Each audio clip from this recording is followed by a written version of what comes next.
¿Qué onda, chavos? ¿Cómo están? En este video de estructuras cristalinas, celdas unitarias, nos dan el siguiente problema. Nos piden determinar la estructura cristalina del metal. Para ello, nos dan los siguientes datos. Un metal con una estructura cúbica tiene lo siguiente: una densidad de 1.892 gramos por centímetro cúbico, un peso atómico de 132.91 gramos por mol y un parámetro de red de 6.13 Armstrongs. Antes de comenzar, les voy a dar una recomendación, y es que cuando les den el parámetro de red o los parámetros de red en Armstrongs o picómetros o nanómetros, estos los pasen a centímetros, y eso lo hacemos de la siguiente manera. Un Armstrong es igual a 1 por 10 a la menos 8 centímetros. Entonces tenemos 6.13 Armstrongs. Donde veamos los Armstrongs, lo colocamos debajo de los Armstrongs. 6.13 Armstrongs. Entonces lo que tenemos que hacer es multiplicar de forma cruzada y dividir sobre el dato que queda. Es decir, 6.13 Armstrongs por 1 por 10 a la menos 8 centímetros, y después eso lo dividimos entre 1, pero no tiene caso dividirlo entre 1 porque nos daría el mismo resultado. Entonces multiplicamos 6.13 por 1 por 10 a la menos 8 y nos da lo siguiente.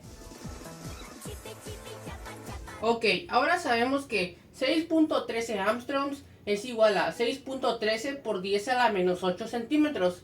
Entonces, ahora podemos reemplazar estos Armstrongs con centímetros para trabajar con centímetros.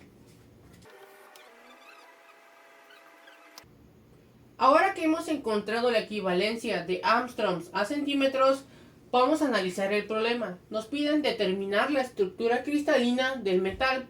Por lo general, podemos saber qué tipo de estructura cristalina es un material si conocemos los números de átomos por celda.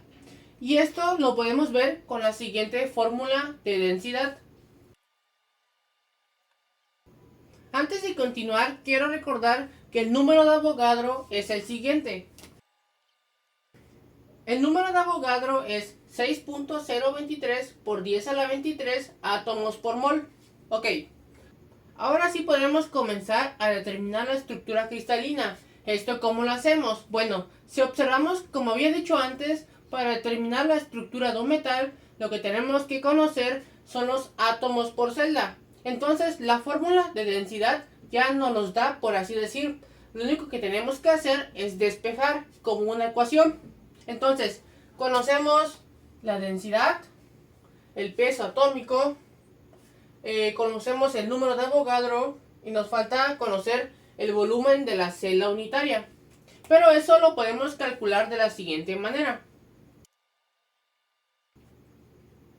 Entonces tenemos que el volumen de la celda unitaria se calcula con el parámetro de red al cubo. ¿Por qué se calcula de esta manera? Bueno, si sabemos que un cubo, el volumen de un cubo es A al cubo o sus lados al cubo, entonces tenemos que el parámetro de red se va a elevar al cubo, porque el volumen de un cubo es A al cubo, es sus aristas o sus lados elevado al cubo.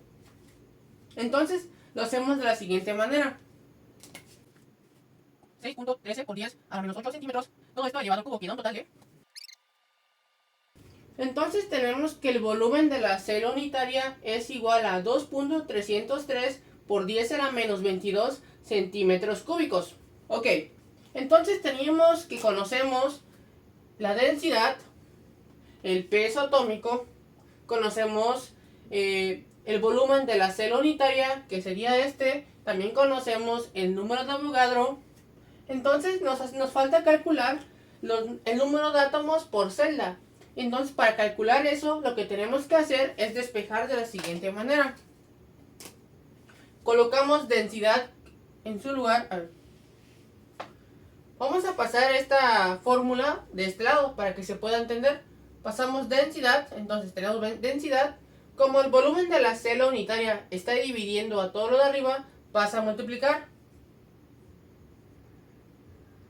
Como el número de Avogadro está dividiendo a lo que está arriba, pasa a multiplicar. Como el peso atómico está multiplicando al número de átomos por celda, recordando que lo que está multiplicando pasa a dividir de forma simplificada, entonces lo tenemos de la siguiente manera. Ahora sí, podemos determinar la estructura cristalina del metal sabiendo que el número de átomos por celda es igual a la densidad por volumen celda unitaria. Bueno, volumen celda unitaria la abrevié con BCU para no tener que escribir todo volumen celda unitaria. Entonces tenemos número de átomos por celda es igual a densidad por volumen de la celda unitaria por número de Avogadro dividido todo esto por el peso atómico. Entonces tenemos todos estos datos y los reemplazamos de la siguiente manera. Pero antes de eso, como recomendación, es que copien esta fórmula para que yo pueda borrarla y escribir las operaciones de este lado.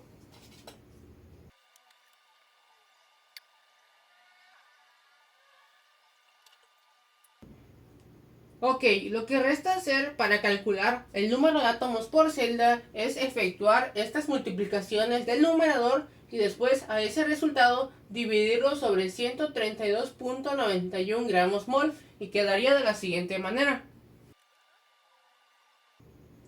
Tenemos que el resultado final es 1.974 átomos. ¿Por qué átomos? Bueno, si vamos en la fórmula o en las operaciones que hicimos anteriormente, podemos eliminar gramos con gramos, mol con mol, centímetros cúbicos con centímetros cúbicos y nos queda solamente átomos. Entonces nos queda 1.974 átomos, pero no podemos tener, por así decir, decimales, tiene que ser de manera exacta. Es por ello que lo vamos a redondear de la siguiente manera. Nos daría un total de 2 átomos.